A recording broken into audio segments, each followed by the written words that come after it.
Inorganic chemistry की web series में आपका स्वागत है। हम लोग लास्ट क्लास में समझ चुके हैं कि कैसे इलेक्ट्रॉन्स एक्साइट होकर आगे वाले ऑर्बिटल्स में जाते हैं जिससे वैलेंसी बढ़ती है। ठीक है, अब थोड़ा सा आगे चलते हैं। देखिए, ये हमारे पास में एक एनर्जी डायग्राम है ना, कि जब ऑर्बिटल एक दूसरे के पास में आते हैं तो क्या होता है। ठीक है, अब मैं इसी एनर्जी डायग्राम को आपको एक बार समझाने की कोशिश करता हूं। ठीक,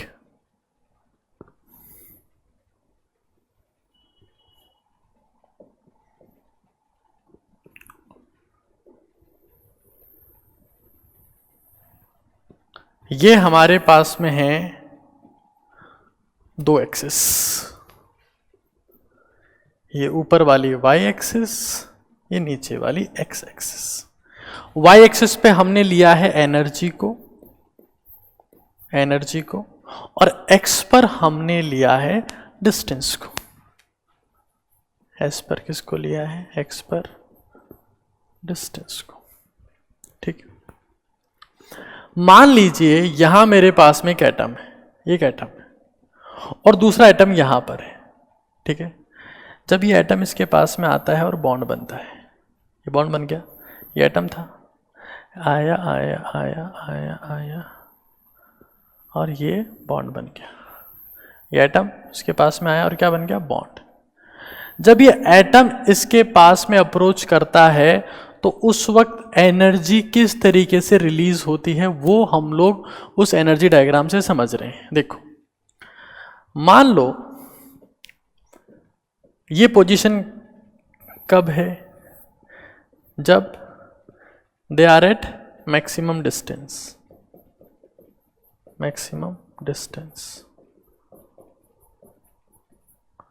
एटम्स कहां पर है? इस पोजीशन पर, मैक्सिमम डिस्टेंस पर है। जैसे ही एटम्स पास में आना चालू होते हैं, यहां पर एनर्जी कम होना चालू होती है। एज दे अप्रोच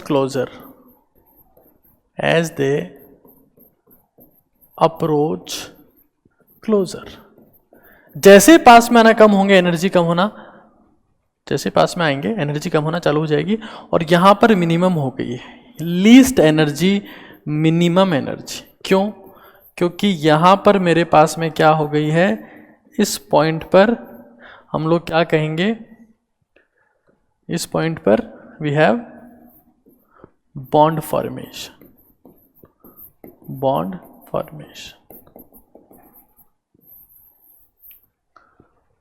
ठीक है, बात समझ रहे हैं आप लोग? एक बार हम बना के देखते हैं इसे। देखो, जब ये एटम पास में आना चालू होगा तो एनर्जी इस तरीके से कम होगी। यहां पर क्या है? Minimum energy. और आप देख रहे हैं एनर्जी कर्व पहले ऊपर था, अब नीचे आ गया, नीचे आ गया, नीचे आ गया, नीचे आ गया। मतलब इस प्रोसेस में क्या हुआ? एनर्जी रिलीज हुई। यहां पर मैक्सिमम एनर्जी रिलीज हुई। इसी एनर्जी को हम लोग क्या कहते हैं? This is known as bond energy. This is known as bond energy. क्योंकि अब एनर्जी किस में है? नेगेटिव में है। मतलब हम लोग क्या बोल देंगे? Bond formation is exothermic. अच्छा, अगर मैं आपसे पूछूं क्या एनर्जी पहले से ही रिलीज होना चालू हो जाती है? क्या बॉन्ड फॉर्मेशन के पहले से ही एनर्जी रिलीज होना चालू हो जाती है? तो बिल्कुल सही है, एनर्जी थोड़ी बहुत रिलीज होना चालू हो जाती है और एक पॉइंट पर मैक्सिमम रिलीज होती है। मतलब यहां ये पॉइंट। अब अगर एटम इससे भी ज्यादा पास जाएंगे, एटम जो है एक, जैसे हमने देखा कि एटम पहले ऐसे थे, ऐसे, फिर एटम थोड़ा पास में आ गए, फिर एटम यहां पर आकर ओवरलैप कर गए। अब एटम अगर एक दूसरे में पूरा ही घुस जाएंगे तो उस केस में उन एटम्स के जो न्यूक्लियस है उनमें रिपल्शन स्टार्ट हो जाएगा। ठीक है, न्यूक्लियर फोर्सेस वो फोर्सेस होते हैं तो बहुत कम डिस्टेंस पर काम करते हैं, ऐसे काम नहीं करेंगे, बहुत पास में आने पर उनमें रिपल्सन स्टार्ट हो जाएगा, तो फिर से एनर्जी बढ़ना चालू हो जाएगी। ठीक है ना। तो देखो ये जो पॉइंट है, 3 पॉइंट आप देख रहे हैं, ये पॉइंट कौन सा है, ये वो पॉइंट है जहां पर अट्रैक्शन काम कर रहा है एटम्स के बीच में, attraction is greater than repulsion. फिर एक यहां पर ये पॉइंट है, ये पॉइंट आप देख रहे हैं जहां बॉन्ड फॉर्मेशन हो गया है, इस पॉइंट पर क्या है, अट्रैक्शन बराबर रिपल्शन। और जब और ज्यादा पास में जाना चालू होगा तो उस केस में क्या हो जाएगा, रिपल्शन ज्यादा हो जाएगा, किससे, बोलो किससे, अट्रैक्शन से। ठीक है, तो यहां पर इस ग्राफ में मेरे पास में 3 पॉइंट्स हैं। एक, जब अट्रैक्शन ज्यादा है तो एटम्स पास में आए जा रहे हैं। फिर एक पॉइंट पर यहां पर अट्रैक्शन बराबर रिपल्शन है, इसी कंडीशन को हम लोग क्या कहते हैं, यहां पर बॉन्ड फॉर्मेशन हो गया है ना। जब अट्रैक्शन बराबर रिपल्शन होगा तो क्या हो जाएगा, बॉन्ड फॉर्मेशन। और फिर उसके बाद में क्या है, रिपल्शन ज्यादा हो गया अट्रैक्शन से, तो एटम्स एक दूसरे के पास में नहीं जाएंगे। हाँ, तो कॉन्सेप्ट क्या निकल के आया, जैसे ही दो एटम्स एक दूसरे के हल्का बहुत भी पास में जाना चालू करते हैं, एनर्जी रिलीज होना चालू हो जाती है। जैसे कोई एटम एक दूसरे के हल्का बहुत भी पास में आना चालू करते हैं, वो एक दूसरे के एटम क्या हो जाते हैं, एक्साइट, एनर्जी रिलीज होना चालू हो जाती है। और वही एनर्जी इलेक्ट्रॉन्स को एक्साइट करके अगले सबशेल में भेजने के काम आती है। मतलब बॉन्ड फॉर्मेशन हुआ नहीं, उससे पहले एनर्जी बाहर निकलना चालू हो जाती है, एटम्स एक्साइट हो जाते हैं। This is very important. मतलब क्या, as atoms move closer, energy starts releasing.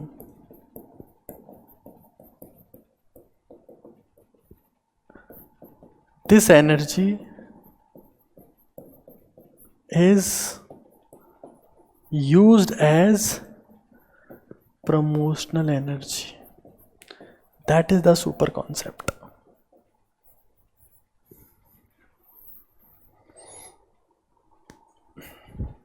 जरूरी नहीं कि हर बार यही काम में आएगी, but most of the time यही काम में आती है। समझ रहे हैं आप लोग बात को, समझ रहे हैं।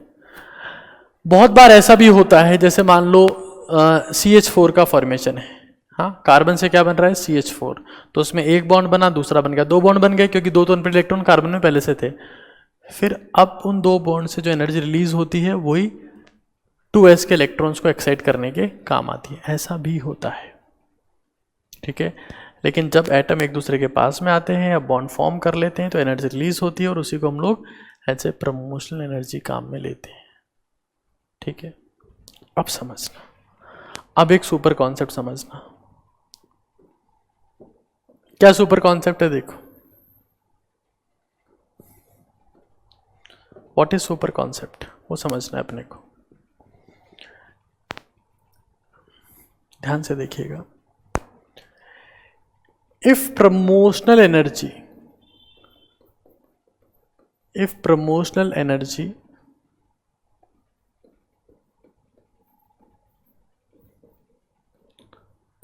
इज नॉट सफिशिएंट, ध्यान से देखिएगा, नॉट सफिशिएंट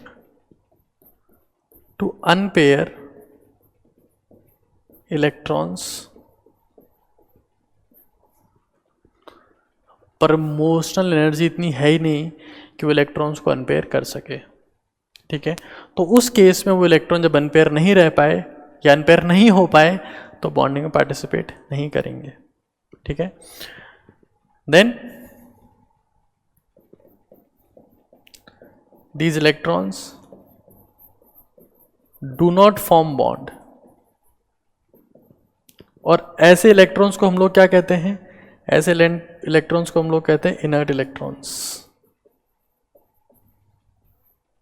और इसी कॉन्सेप्ट को कहा जाता है inert pair effect, inert pair effect super concept है इनऑर्गेनिक केमिस्ट्री का। अगर प्रमोशनल एनर्जी सफिशिएंट नहीं है तो क्या होगा, वो इलेक्ट्रॉन्स को अनपेयर नहीं कर पाएगी। अगर वो इलेक्ट्रॉन्स को अनपेयर नहीं कर पाएगी तो वहां पर वो इलेक्ट्रॉन्स बॉन्डिंग में पार्टिसिपेट नहीं करेंगे, और इसी को हम लोग क्या कहते हैं, क्या कहते हैं, इनर्ट पेयर। तो हम लोग क्या समझ रहे हैं, as atoms move closer energy starts releasing. Maximum कब होगी, जब बॉन्ड फॉर्म हो जाएगा। This energy is used as a promotional energy. हाँ, जरूरी नहीं है, बहुत बार आपको इतनी ज़्यादा चाहिए होती है कि बॉन्ड फॉर्मेशन के बाद भी सफिशिएंट नहीं होती, ठीक है। अगर प्रमोशनल एनर्जी सफिशिएंट नहीं है टू अनपेयर द इलेक्ट्रॉन्स, तो these electrons do not form bond and these electrons are known as inert electrons and this effect is known as inert pair effect. Clear? अब देखो समझना, एक बार super important बात बता रहा हूं आपको।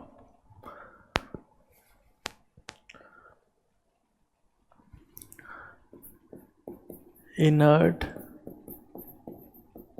पेयर इफेक्ट, ये किसका फीचर है? It is feature of heavy P block metals, heavy P block metals. बहुत सारे बच्चों को समझ में नहीं आएगा कि इनर्ट पेयर इफेक्ट होता है क्या है। तो जब प्रमोशनल एनर्जी सफिशिएंट नहीं है, कब नहीं होगी, देखो एक बार देखो, आप जब पीरियोडिक टेबल को देखते हो, ये पीरियोडिक टेबल अपने पास में, ठीक है। इस पीरियोडिक टेबल में ये सभी हैवी पी ब्लॉक मेटल्स हैं। आप बहुत स्पेसिफिकली अगर कहोगे इसको तो आप, क्योंकि तो रिसेंटली डिस्कवर्ड है, इनको तो अपन काउंट नहीं करते हैं, but these are mainly these. 13 group में है इंडियम थेलियम, 14 में है टिन लेड, 15 में है एंटीमनी बिस्मिथ, 16 में है टेलुरियम पोलोनियम, ठीक है। ये सारे हैवी पी ब्लॉक एलिमेंट्स हैं, ध्यान से देखो। 15 में कौन कौन है? इंडियम थेलियम, यहां पर कौन कौन है? Indium thallium. 14 में कौन कौन है? टिन और लेड। 15 में कौन है? एंटीमनी बिस्मिथ, ठीक है। ये सारे हैवी पी ब्लॉक मेटल्स।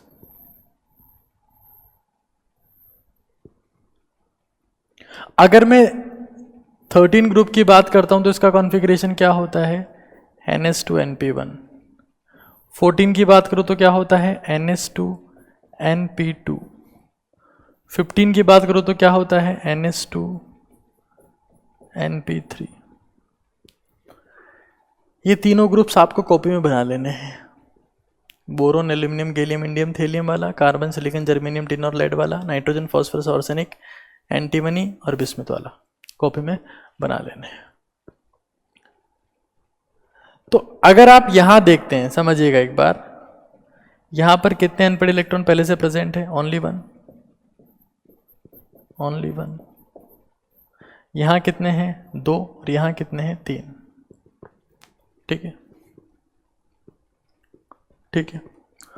अब किसी भी ग्रुप का ऑक्सीडेशन नंबर इस बात के ऊपर डिपेंड करता है कि उसके आउटर मोस्ट सेल में नंबर ऑफ इलेक्ट्रॉन्स कितने हैं, ठीक है। तो बोरोन फैमिली जो है उसके आउटर मोस्ट सेल में 3 इलेक्ट्रॉन्स है, इसका मैक्सिमम ऑक्सीडेशन नंबर कितना हो सकता है? +3, और कम +1। कब? जब s के इलेक्ट्रॉन्स पार्टिसिपेट ना करें। क्यों नहीं करें? क्योंकि ये पेयर्ड है। क्या करना पड़ेगा इनको? अनपेयर। कौन करेगी? Promotional energy. वो सफिशिएंट नहीं रही तो ये बैठे रहेंगे। कार्बन फैमिली में मैक्सिमम कितना हो सकता है? हाँ, मैक्सिमम कितना हो सकता है कार्बन फैमिली का?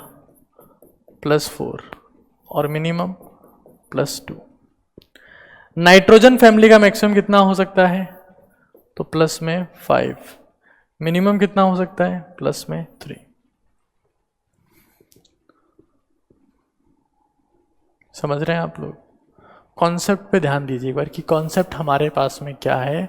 We have to focus on the concept. तो आप बेसिक बात को समझ रहे हैं कि किसी भी ग्रुप का जो मैक्सिमम ऑक्सीडेशन स्टेट है वो किसके बराबर होता है कि उस ग्रुप के आउटर मोस्ट सेल में नंबर ऑफ इलेक्ट्रॉन्स कितने हैं। स्पेसिफिकली अगर पी ब्लॉक की बात की जाए तो मैक्सिमम ऑक्सीडेशन नंबर है ना, ये बात आप लिख लेंगे दैट क्या मैक्सिमम ऑक्सीडेशन नंबर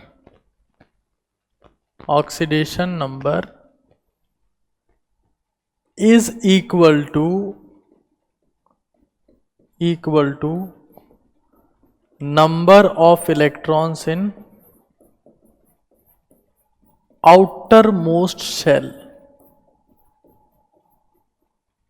ठीक है, तो जो हमारे पास में 13 ग्रुप है ना, समझिएगा एक बार, जो 13 ग्रुप है, 13 ग्रुप का मतलब बोरोन फैमिली है ना,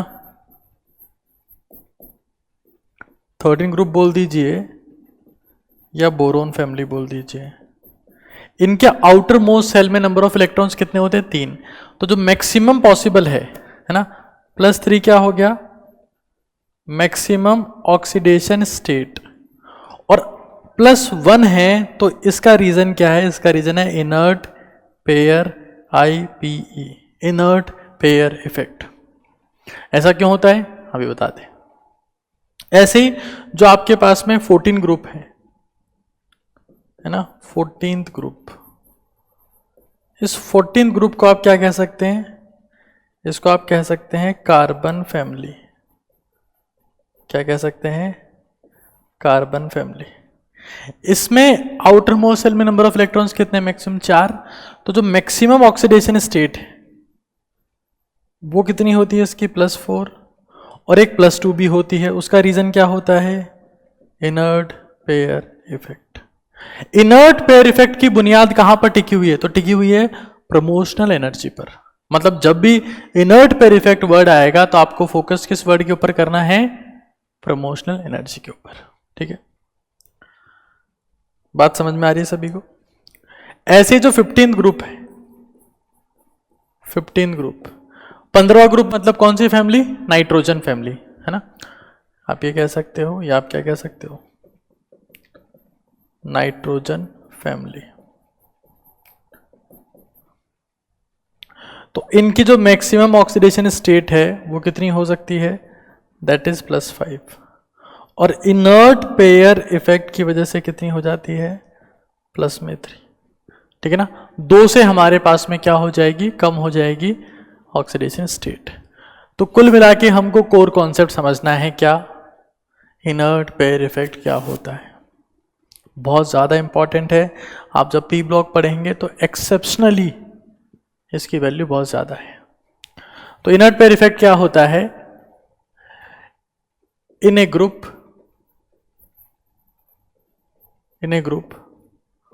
on moving up to down, किसी भी ग्रुप में ऊपर से नीचे जा रहे हैं आप, in a group on moving up to down.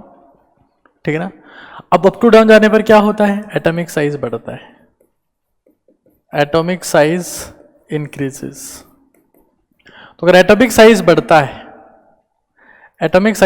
है तो जो बॉन्ड लेंथ होती है हमारे पास में, वो बॉन्ड लेंथ भी क्या हो जाती है? बढ़ जाएगी। एटॉमिक साइज बढ़ेगा तो बॉन्ड लेंथ भी बढ़ जाएगी, और बॉन्ड लेंथ अगर बढ़ जाएगी तो बॉन्ड एनर्जी क्या हो जाएगी? डिक्रीज। बॉन्ड एनर्जी जो है वो क्या हो जाएगी? डिक्रीज। और इतनी डिक्रीज हो जाएगी that now it is not sufficient enough to unpair the s orbital electrons. ठीक है, तो this is not sufficient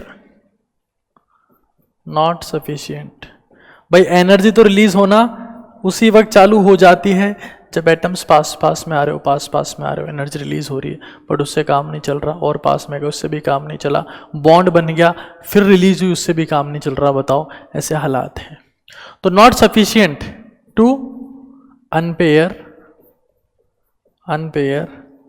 S electrons.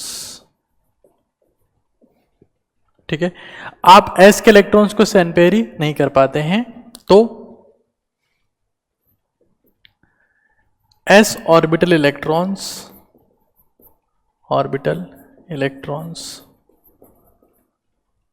do not participate in bonding,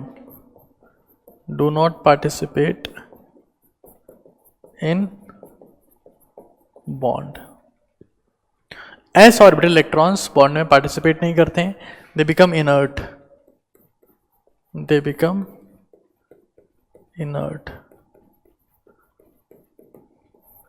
तो आउटर मोस्ट शेल के इलेक्ट्रॉन्स नॉर्मली बॉन्ड फॉर्मेशन में participate करते हैं, लेकिन अब यहां पर एस के 2 इलेक्ट्रॉन्स क्या हो गए हैं, इनर्ट हो गए। क्या हो गए, इनर्ट। तो इनर्ट होने के बाद में they are not interested to participate in bonding, और एक साथ 2 इलेक्ट्रॉन क्या हो गए, इनर्ट, तो इसको हम लोग क्या बोलेंगे, this is known as inert pair effect.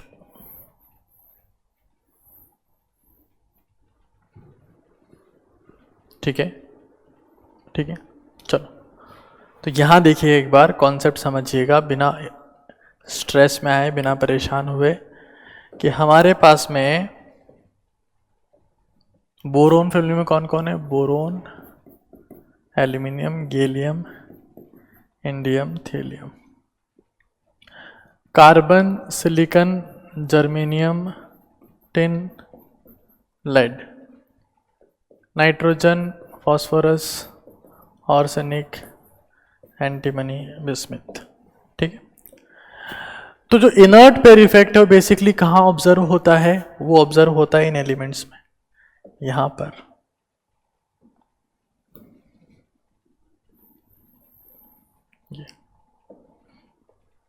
ठीक है, जो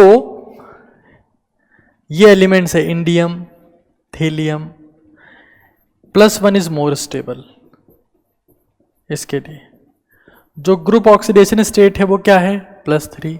क्यों, क्योंकि आउटर मोस्ट शेल में नंबर ऑफ इलेक्ट्रॉन्स कितने हैं, 3, लेकिन +1 ज़्यादा स्टेबल है। क्यों, अप टू डाउन जाने पर साइज बढ़ता है, साइज बढ़ने पर क्या होता है, बॉन्ड लेंथ बढ़ती है, बॉन्ड लेंथ बढ़ने पर क्या होता है, बॉन्ड एनर्जी कम हो जाती है, वो एनर्जी इतनी सफिशिएंट नहीं होती कि एस के इलेक्ट्रॉन्स को अनपेयर कर सके। अप टू डाउन जाने पर क्या होता है, साइज बढ़ता है, साइज बढ़ने पर बॉन्ड लेंथ बढ़ती है, बॉन्ड लेंथ बढ़ने पर बॉन्ड एनर्जी कम होती है, और वो एनर्जी इतनी सफिशिएंट नहीं होती है कि एस के इलेक्ट्रॉन्स को अनपेयर कर सके। चलिए, इसके लिए, इन दोनों के लिए क्या बोलेंगे, +2 इज मोर स्टेबल।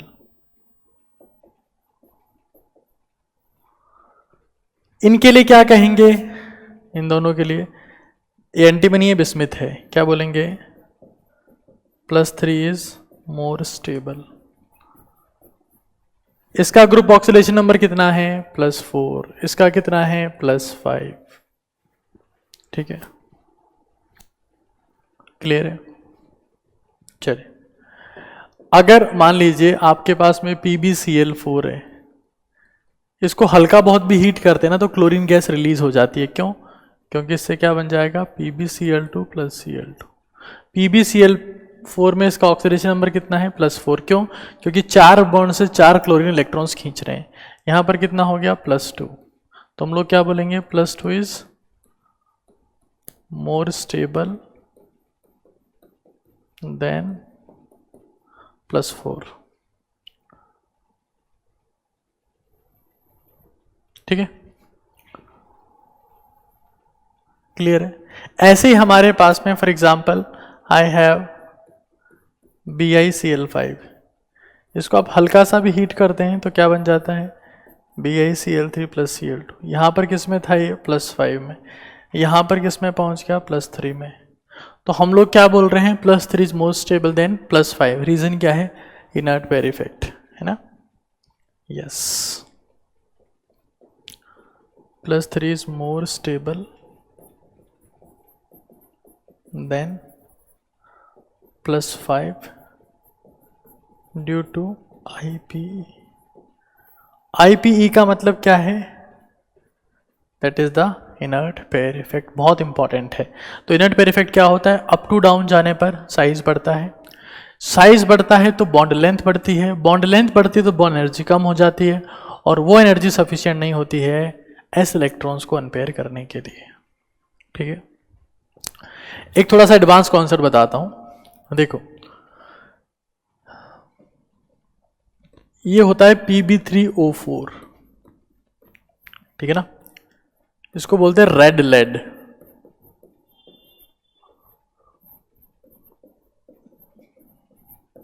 हिंदी में बोलते हैं इसको सिंदूर।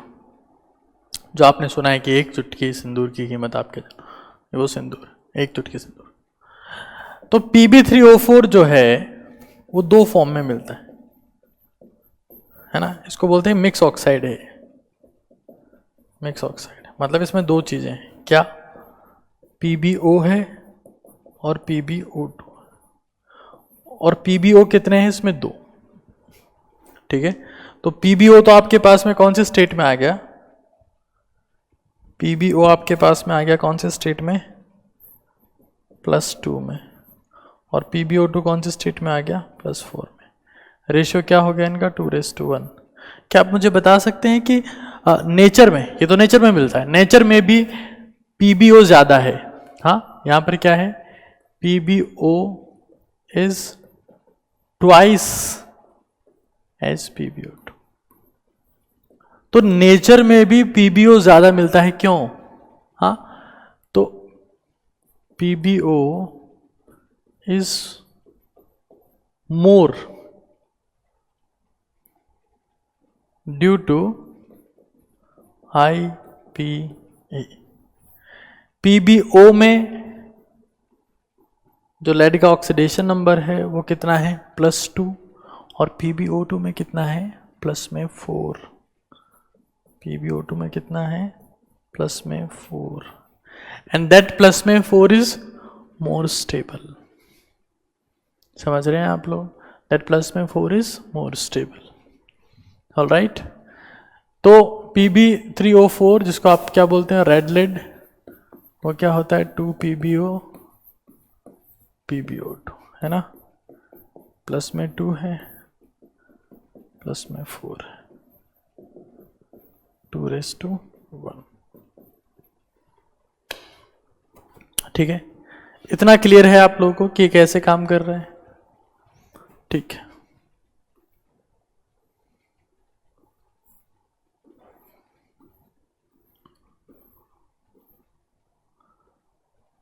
तो हमने यहां से देखा है, ये हमारे पास में बॉन्ड एनर्जी कर्व है, किस तरीके से एनर्जी रिलीज होती है।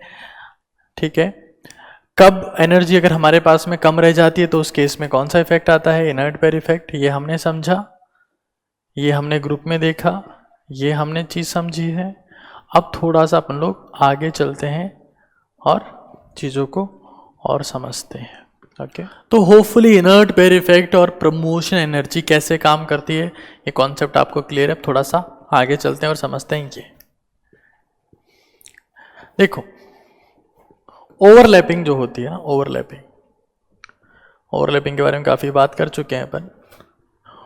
ओवरलैपिंग इलेक्ट्रॉन डेंसिटी के बेसिस पर, वैलेंस बॉन्ड थ्योरी ही अपन प्रोसीड कर रहे हैं। ओवरलैपिंग जो है किसके बेसिस पर? वैलेंस बॉन्ड थ्योरी के बेसिस पर। दो टाइप की है, एक पॉजिटिव ओवरलैपिंग, एक नेगेटिव ओवरलैपिंग। एक पॉजिटिव, एक नेगेटिव। इसको अपन समझे उससे पहले ये चीज देखो,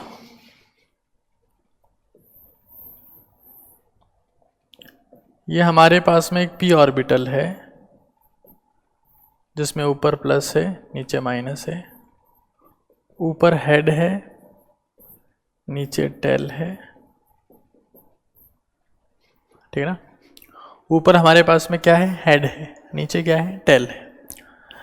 एक्चुअली ये प्लस और माइनस का साइन का मतलब चार्ज नहीं है कि ऊपर पॉजिटिव चार्ज है नीचे नेगेटिव चार्ज नहीं है, ऐसा नहीं है। यहां पर ऊपर भी इलेक्ट्रॉन ही है, इस जो लोब है उसमें भी इलेक्ट्रॉन ही है, और नीचे जो लोब है उसमें भी इलेक्ट्रॉन ही है। तो इसका मतलब क्या? इसका मतलब ये है कि अगर आप एक एक्सिस बनाते हो, ये मान लीजिए कोई एक्सिस है, तो इस एक्सिस में जो ऊपर है जो लोब वो हेड है, ये टेल है। ये जे एडवांस में पूछा हुआ क्वेश्चन है कि ऑर्बिटल की जो लोब होती है उसमें ऊपर प्लस होता है तो मतलब पॉजिटिव चार्ज होता है क्या? नहीं, पॉजिटिव चार्ज नहीं होता है। चार्ज आपके पास में वही नेगेटिव होता है। पॉजिटिव का मतलब क्या है? About the axis. नेगेटिव मतलब क्या है? टेल या बिलो एक्सिस। ठीक है। हेड का मतलब क्या है? About the axis.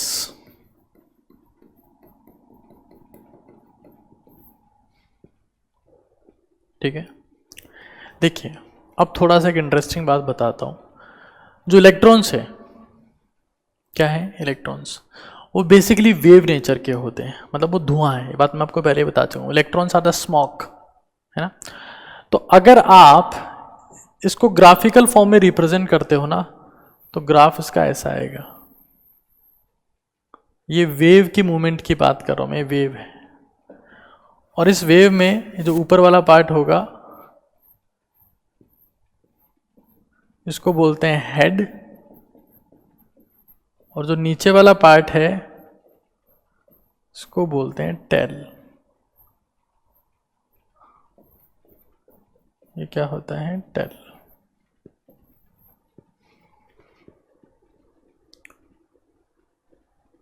समझ रहे हैं आप लोग?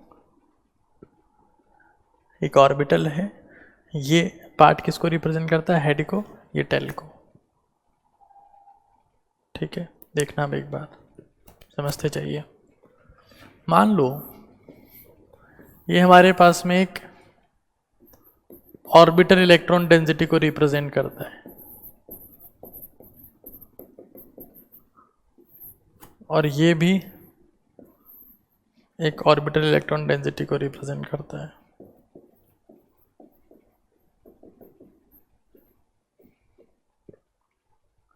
आप देख रहे हैं कि पॉइंट O से यहां पर भी वेव ऊपर जा रही है, यहां पर भी वेव ऊपर जा रही है। तो क्या ये दोनों वेव आपस में कंबाइन करेगी तो कैंसिल हो जाएंगे या जुड़ जाएंगे? जुड़ जाएंगे। क्यों? क्योंकि दोनों सेम फेज में। फेज मतलब दोनों सेम स्टेट में। वेव्स, फेज, ये सब आप लोग आगे समझेंगे। तो सेम फेज में है तो रिजल्टेंट क्या आएगा आपके पास में? रिजल्टेंट आप कुछ ऐसा कह सकते हैं,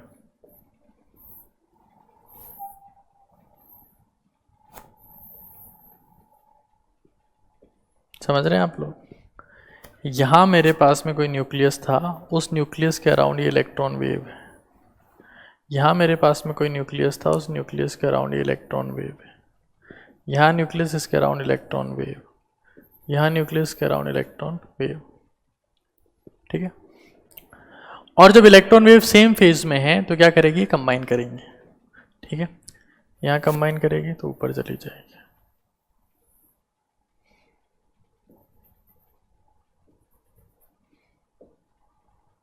ठीक है।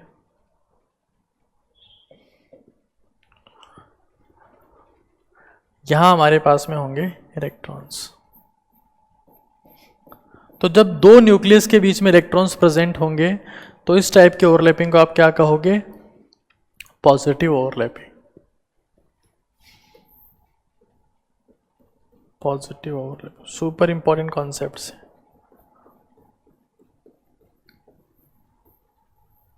तो पॉजिटिव ओवरलैपिंग, हाँ हमने क्या बताया कि इलेक्ट्रॉन डेंसिटी के बेसिस पर हमारे पास में ओवरलैपिंग दो टाइप की हो सकती है, positive overlapping, negative overlapping. Positive कब होती है? जब हेड टू हेड हो या टेल टू टेल हो। हेड टू हेड हो या टेल टू टेल हो, या तो हेड टू हेड हो जाए या फिर क्या हो जाए? Tail to tail. समझिएगा एक बार इसको, कैसे समझेंगे अपन लोग। देखो लेट्स सी, ये हमारे पास में एक न्यूक्लियस है, इसके अराउंड ये इलेक्ट्रॉन वेव है।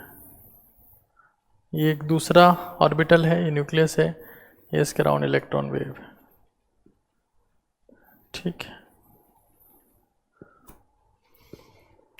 तो जब दोनों कंबाइन करेंगे तो रिजल्टेंट कुछ ऐसा आएगा, ये न्यूक्लियस कुछ ऐसे, है ना। बीच में आपके पास में क्या है, इलेक्ट्रॉन वेव।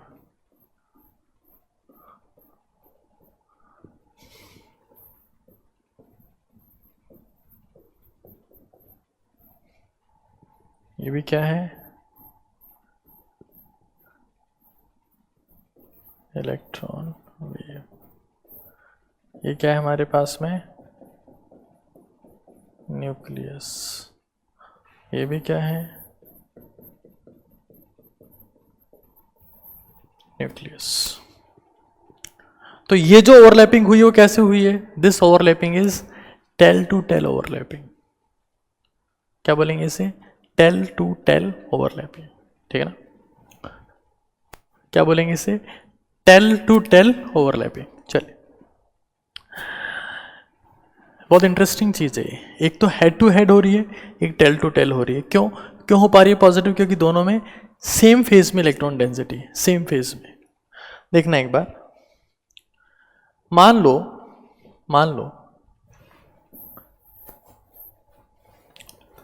ये नेगेटिव है, पॉजिटिव है, ये नेगेटिव है, पॉजिटिव है। ये एक ऑर्बिटल है, इसमें पॉजिटिव है, नेगेटिव है, ये नेगेटिव है, पॉजिटिव है। इस ओवरलैपिंग को आप क्या कहेंगे, तो इसको आप क्या कहेंगे, जब ये आपस में अप्रोच करेंगे एक दूसरे की तरफ, तो इस ओवरलैपिंग को आप क्या कहेंगे, पॉजिटिव ओवरलैपिंग। क्यों, because it is either head to head और it is tail to tail, है ना। ये हमारे पास में क्या है, head to head, head to head, और ये हमारे पास में क्या है, टेल टू टेल। ओवरलैप हो सकता है, क्यों, क्योंकि सेम फेज में आराम से ओवरलैप हो जाएगा, ठीक है। जब यहां पर ओवरलैपिंग होगा तो समझिएगा एक बार कैसे होगा, positive negative, negative positive. Overlapping हुआ तो जो बीच में जो आपके पास लोब है ना, बीच में उसका साइज बहुत ज़्यादा बढ़ जाएगा ऐसे। या तो आप ऐसे ही कह सकते हो कि आपके पास में एक लोब हो गए ऐसे, ठीक है ना, नेगेटिव, यहाँ पॉजिटिव, यहाँ पॉजिटिव, यहाँ क्या हो रखी है, ओवरलैपिंग। एक इंटरेस्टिंग बात बताऊं आपको, किसी भी ऑर्बिटल की जो भी लोब ओवरलैपिंग में पार्टिसिपेट करती है ना, उसका साइज बढ़ जाता है, वो फूल के मोटी हो जाती है ना। तो ये पॉइंट सुपर इंपॉर्टेंट है, फिर से बुक्स में नहीं लिखी हुई सब बातें, है ना। लॉब विच अंडरगो, ये बहुत एडवांस कॉन्सेप्ट है जो मैं आपको सिखा रहा हूं। This is not the normal level of teaching या normal level of content, high level का कंटेंट है। बहुत ज़्यादा हेल्प मिलेगी आपको नीट में टॉप रैंक लाने में और जे एडवांस में अच्छा रैंक लाने में। Lobe which undergo overlapping, overlapping, overlapping swells up, फूल जाती है ना।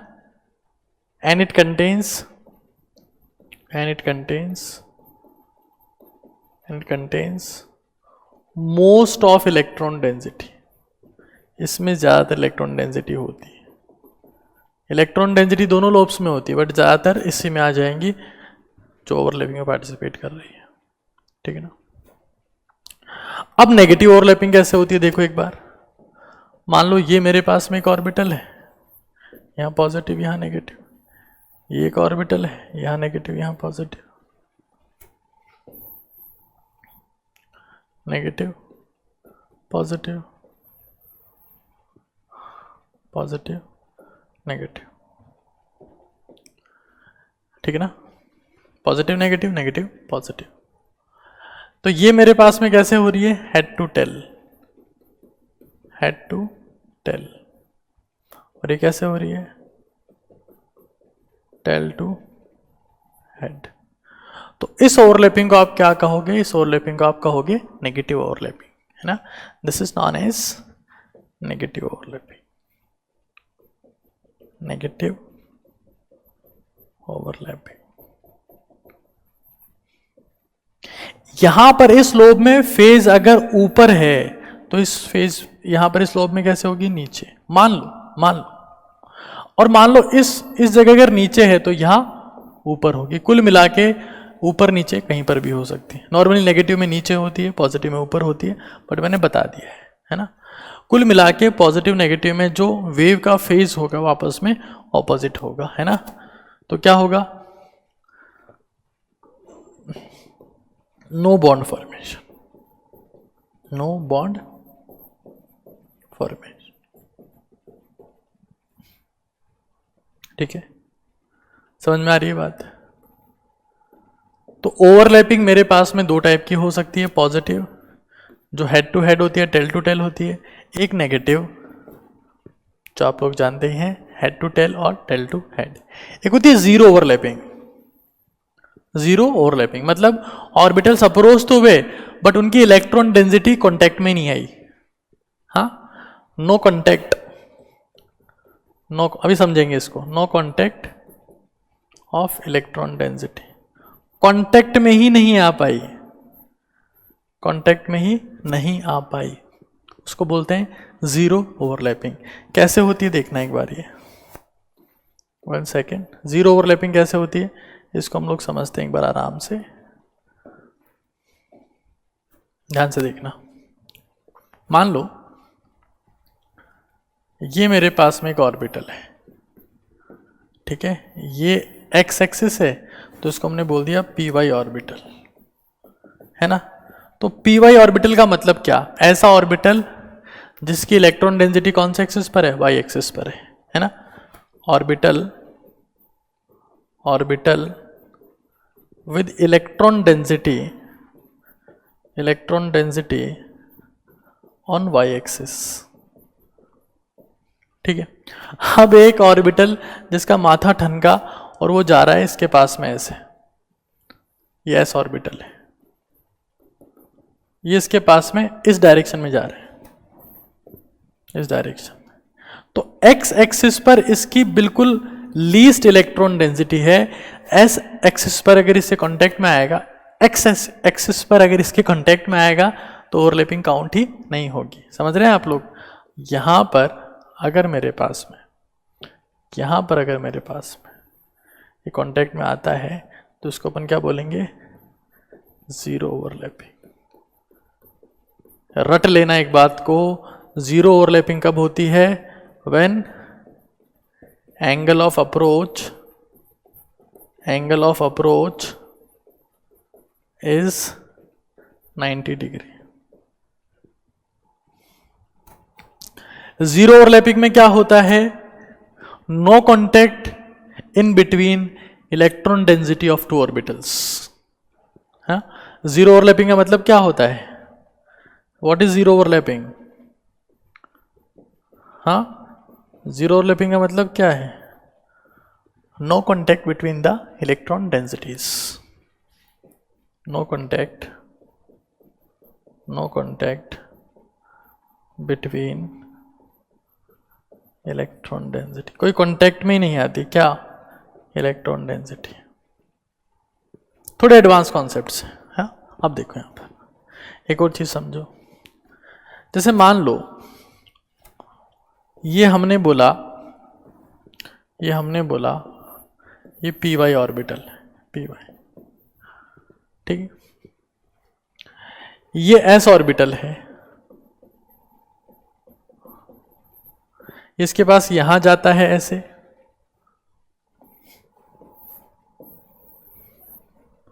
या फिर इसके पास मान लो ये इस तरफ से आता है ऐसे। किस केस में ओवरलैपिंग होगी, तो यहां पर तो क्या होगी, जीरो ओवरलैपिंग। क्यों, इलेक्ट्रॉन डेंसिटी कौन से एक्सिस पर है, वाई एक्सिस पर। एस ऑर्बिटल कहां से आ रहा है, एक्स एक्सिस, मतलब नहीं है। सेकेंड वाले केस में क्या है, ये मेरे पास में क्या है, p y orbital, p y orbital. S orbital कहां से आ रहा है, वाई एक्सिस पर ही आ रहा है, तो इस केस में क्या कहेंगे इसे, this is the positive overlapping. जैसे हम लोग क्या कहेंगे, this is the positive overlapping, ठीक है ना। क्योंकि इलेक्ट्रॉन डेंसिटी कांटेक्ट में आएगी, क्यों आएगी, क्योंकि पी वाई ऑर्बिटल की इलेक्ट्रॉन डेंसिटी कहां पर है, वाई एक्सिस पर है ना, ठीक है ना। तो हम लोग क्या बोल देंगे, p y orbital have electron density on y axis, तभी इसको क्या बोल रहे हैं, पी वाई बोल रहे हैं। तो अगर इससे मुझे कंबाइन करना है तो कौन सी एक्सिस पर आना पड़ेगा, वाई एक्सिस पर। जिस ऑर्बिटल को इससे ओवरलैप करना है उसको वाई एक्सिस पर ही आना है, नोट कर लीजिएगा ऐसे। तो ऑर्बिटल जो चाहता है कि इससे बॉन्ड बन जाए कहाँ आना चाहिए, हाँ। चलो एक और चीज देखो, मान लो ये मेरे पास में है, ये मान लो मेरे पास में एक ऑर्बिटल है पी वाई, और ये दूसरा ऑर्बिटल है पी वाई, ठीक है। तो ये दोनों अगर एक दूसरे के पास में आते हैं, ऐसे पास में आ रहे हैं, ऐसे पैरेलल है ना, पैरेलल, तो इससे कौन सा बॉन्ड बन सकता है, तो आप सिंपली बोल दोगे सर इससे कौन सी बड़ी बात है, बता ही सकते हैं हम लोग, पॉजिटिव पॉजिटिव नेगेटिव नेगेटिव, यहां ओवरलैपिंग हो गई। पहली बात तो पॉजिटिव ओवरलैपिंग है, क्यों, क्योंकि हेड टू हेड और टेल टू टेल हुई है, और इससे क्या बनेगा, पाई बॉन्ड। अगर मान लो ऐसा हो, ये पॉजिटिव ये नेगेटिव, ये नेगेटिव ये पॉजिटिव, तो उस केस में क्या होगा,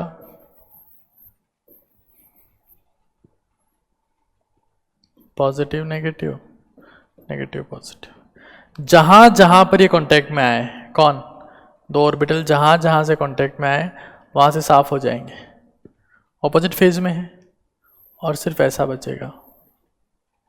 सुपर इंपॉर्टेंट कॉन्सेप्ट,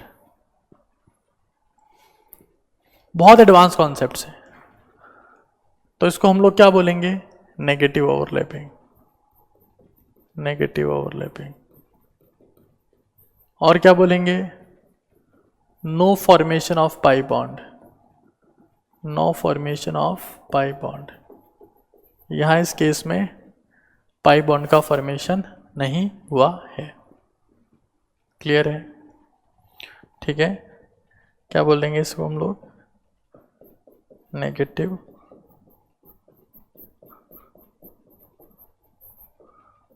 ओवरलैपिंग, ठीक है, ठीक है। अच्छा पी वाई और पी वाई में कितने का एंगल है, ये पी वाई है ये भी पी वाई है, कितना एंगल है, एंगल बराबर है 0 डिग्री। यहां पर ये पी वाई है ये भी पी वाई है, कितना एंगल है, एंगल बराबर है 0 डिग्री। दो ऑर्बिटल्स में जब भी पाई बॉन्ड का फॉर्मेशन होता है तो उनमें एंगल कितना है, 0 डिग्री, ठीक है ना। अब यहां देखना, एडवांस कॉन्सेप्ट बता दे।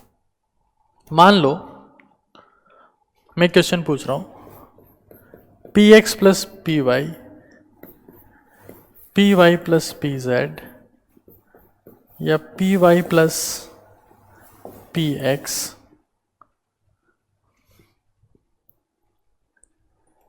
मेरा आपसे सवाल यह है, क्या इन ऑर्बिटल्स के बीच में ओवरलैपिंग हो सकती है, कमेंट सेक्शन में बताना है। ओवरलैपिंग इज पॉसिबल, क्या ओवरलैपिंग पॉसिबल है, पी एक्स और पी वाई में थीटा बराबर कितना होगा, 90 डिग्री। 90 डिग्री का मतलब क्या होगा, 0 ओवरलैपिंग। ये दोनों अलग अलग एक्सेस पर है, बॉन्ड बनाने के लिए इनको एक ही एक्सेस पर आना पड़ेगा, समझ रहे हैं आप लोग। तो इस केस को अपन लोग क्या बोलेंगे, 0 ओवरलैपिंग। क्या पी वाई में बॉन्ड बन सकता है, बिल्कुल बन सकता है। पी वाई पे सिग्मा बॉन्ड भी बन सकता है और पाई भी बन सकता है। सिग्मा कब बनेगा, जब आपस में थीटा बराबर 180 पर अप्रोच करेंगे। और पाई कब बनेगा? जब थीटा बराबर होगा 0 डिग्री। समझ रहे हैं आप लोग? एक ऑर्बिटल ऐसे जा रहा है, दूसरा ऐसे आ रहा है, एक ऐसे गया, एक ऐसे आया, लाइन क्रॉस हो रही है, तो थीटा बराबर कितना बोलेंगे? 180। Anti parallel, anti to each other, ये बोलेंगे। दोनों आपस में क्या कर रहे हैं? ऑपोजिट डायरेक्शन से आ रहे हैं, है ना? तो यहां बनेगा मेरे पास में pi bond.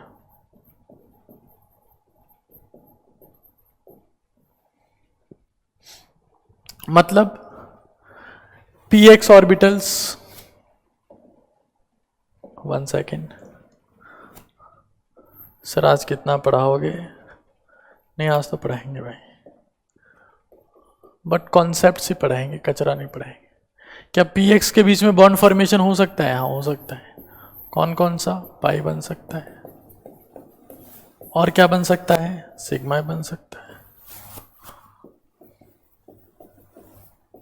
px px px px theta बराबर यहाँ कितना था? पाई बना था 0 डिग्री, और यहाँ थीटा बराबर कितना था? 180 डिग्री। क्या पी वाई और पी वाई के बीच में बॉन्ड फॉर्मेशन पॉसिबल है? हाँ, बिल्कुल है। क्या क्या बन सकता है? Positive positive, negative negative, pi bond formation. यहां पर लगाए नहीं, यहां पे लगा लेते हैं।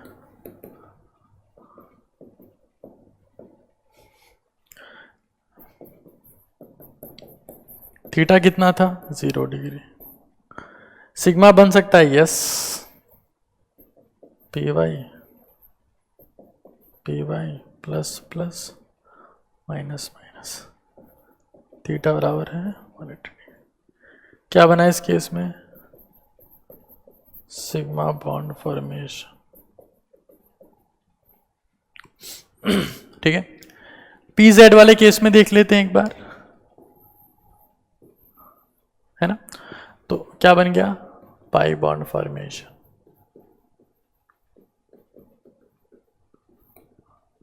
Plus plus minus minus, theta बराबर कितना था? 0 डिग्री। क्या बन गया? Pi bond. अगर थीटा इनमें कितना होता? 180, तो ऐसे बनता। एक इधर से आ रहा है, इधर से आ रहा है, थीटा बराबर 180 डिग्री। क्या बना? Sigma bond. ठीक है। तो हमारे पास में बेसिकली, मैं आपको क्या बता रहा हूं, ओवरलैपिंग हमारे पास में दो टाइप की हो सकती है। एक तो on the basis of the electron density, ये सब एनसीईआरटी निचोड़ से लिया हुआ कंटेंट है। पॉजिटिव ओवरलैपिंग दो टाइप की हो सकती है, हेड टू हेड और टेल टू टेल। दोनों केस में क्या होगा? पॉजिटिव का मतलब क्या है? बॉन्ड फॉर्मेशन होगा, नोट कर लेना इस as it is, bond formation होगा। नेगेटिव में क्या होगा? बॉन्ड फॉर्मेशन नहीं होगा, इलेक्ट्रॉन डेंसिटीज आपस में क्या कर देगी? कैंसिल, है ना? तो यहां पर क्या होगा? यहां पर क्या होगा? No bond formation. Negative overlapping का मतलब ही क्या है? क्या बॉन्ड फॉर्मेशन नहीं होगा, नो बॉन्ड फॉर्मेशन, इसलिए उसको अपन लोग क्या बोल रहे हैं? नेगेटिव ओवरलैपिंग बोल रहे हैं। ठीक है। तो हमने देखिए ऑर्बिटल, ये जी एडवांस में पूछा हुआ क्वेश्चन है, इस टाइप के क्वेश्चन वहीं पर आते हैं अक्सर। ये क्या है? Electron wave presentation of A orbital, कि किस तरीके से उस ऑर्बिटल में इलेक्ट्रॉन वेव होती है। ठीक है। अब आगे देखिए, ये आपने देख ही लिया, ऑर्बिटल इलेक्ट्रॉन डेंसिटी इस तरीके से होती है, पॉजिटिव ओवरलैपिंग। इलेक्ट्रॉन वेव है जिसमें स्टार्टिंग जो है वो नीचे से हो रही है, कोई दिक्कत नहीं है। Head to head overlapping, tail to tail, दोनों ही कैसी है? पॉजिटिव, मतलब बॉन्ड इनमें बनेगा। ठीक है। ये भी दोनों पॉजिटिव है, टेल टू टेल हो रही है, बॉन्ड यहां पर भी बनेगा। ठीक है। बॉन्ड फॉर्मेशन नहीं होगा, दिस इज नेगेटिव ओवरलैपिंग, मतलब नो बॉन्ड फॉर्मेशन। फिर हमारे पास में एक जीरो ओवरलैपिंग होती है। आपने कॉन्सेप्ट समझा? आपने कॉन्सेप्ट समझा? कॉन्सेप्ट ये है प्यारे बच्चों कि देखो, एक तो हमने बोला इलेक्ट्रॉन मतलब overlapping on the basis of electron density, एक होती है overlapping on the basis of angle of approach, on the basis of angle of approach, super important concept, ठीक है ना? तो एंगल ऑफ अप्रोच के बेसिस पर कैसे देखते हैं समझिएगा एक बार। तो हमारे पास में एंगल ऑफ अप्रोच 0 हो सकता है, 90 हो सकता है, 180 हो सकता है। अगर 0 है मतलब orbitals are parallel to each other, orbitals are parallel to each other, है ना? Parallel to each other. अगर वो पैरेलल है, अगर वो पैरेलल है लाइक दिस, तो वहां पर क्या होगा? पाई बॉन्ड फॉर्मेशन, है ना? तो अगर थीटा मेरे पास में कितना है? 0 है, तो उस केस में क्या होता है? Pi bond formation. अगर थीटा बराबर 90 है ना, मतलब क्या? नो कॉन्टैक्ट इन इलेक्ट्रॉन डेंसिटी, नो कॉन्टैक्ट इन इलेक्ट्रॉन डेंसिटी। इस केस में हम लोग क्या बोलते हैं? Zero overlapping.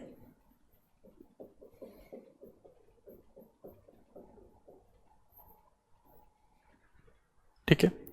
और एक हमारे पास में थीटा बराबर है 180, आपस में anti to each other approach कर रहे हैं ना। एक ऑर्बिटल है, ये दूसरा एक ऑर्बिटल है, एक इस तरफ से आ रहा है, किस तरफ से आ रहा है? पॉजिटिव पॉजिटिव, नेगेटिव नेगेटिव, है ना? थीटा बराबर कितना है? 180। तो इस केस में हमारे पास में क्या होता है? Sigma bond formation.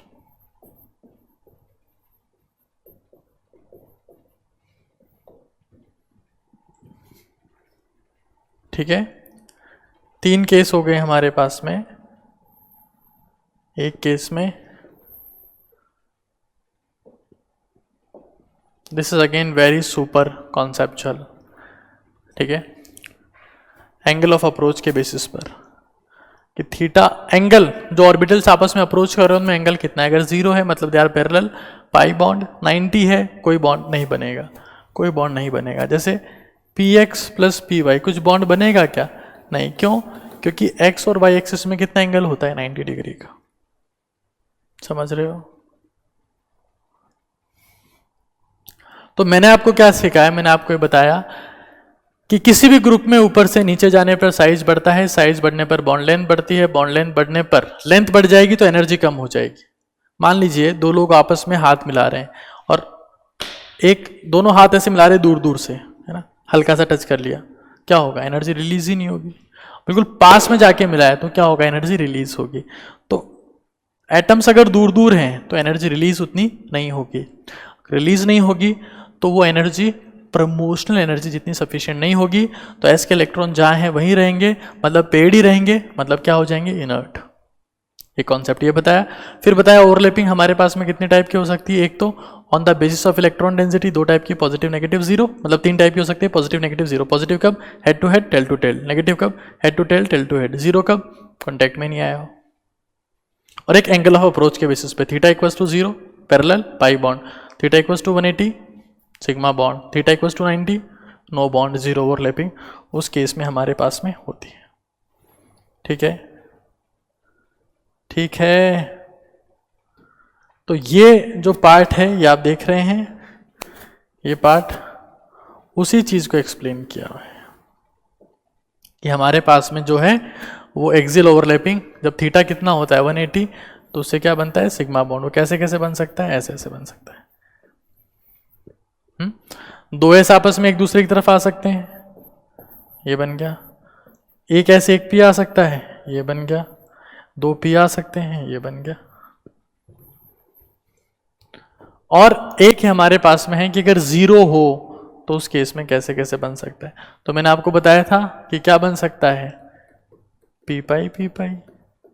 क्या बन सकता है? पी पाई डी पाई। और क्या बन सकता है? तो और बन सकता है डी पाई डी पाई। यहां पर थीटा कितना है इस केस में? 0 डिग्री। हाँ, बॉन्ड तभी बनेगा जब हेड टू हेड या टेल टू टेल ओवरलैपिंग हो रही हो। क्लियर है इतना सभी को? पक्का? दो कॉन्सेप्ट सिखाएं, एक तो इनर्ट पेयर इफेक्ट और एक टाइप्स ऑफ ओवरलैपिंग। ये वैलेंस बॉन्ड थ्योरी का ही पार्ट है जो सुपर कॉन्सेप्चुअल है। ठीक है, तो आज के लिए इतना ही है। Stay focus, stay concentrated. जो क्वेश्चन आपसे पूछा था इसका आंसर कमेंट सेक्शन में बताना नहीं भूलें। ये रहा आपका सवाल दिस, कि यहां पर कोई बॉन्ड फॉर्मेशन होगा या नहीं होगा, होगा तो क्यों होगा, नहीं होगा तो क्यों नहीं होगा।